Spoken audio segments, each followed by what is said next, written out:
এই ত্রিশূলটা আমি আবার ভিডিও মাধ্যমে বলছি, এটাই কারণ এই ত্রিশূলটা এমনটাই শক্তি, ভক্তদের কাউকে কিচ্ছু বলতে হয় না গো। ত্রিশূল ছোঁয়ালেই অনেক ভক্তরা কিচ্ছু বলে না, বলেই না, আমি শুনি না। 1 ঘন্টা 2 ঘন্টা কার কি হয়েছে, আদায় ব্যথা, পাঁজাই ব্যথা, এই কোমরে ব্যথা, এই কিচ্ছু বলতে হয় না। মা অন্তর্যামী, মা সব জানে। ত্রিশূল কপালে ঠেকারি, শুনতে পেলে? আজকে মানুষ, কোটি কোটি মানুষ এত উপকার পাচ্ছে শুধু নাম জপ করে। একবার সবাই বলো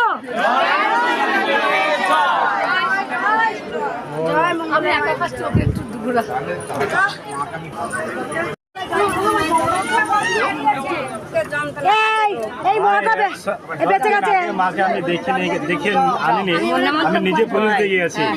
পুজো দেওয়ার পর মা যে এতটা সুস্থ আছে আমি ধারণার বাইরে। মা 6 থেকে 7 মাস ধরে রোগে ভুগছিল, আমি নিজে বুঝতে পারিনি যে এতটা উপকার হবে।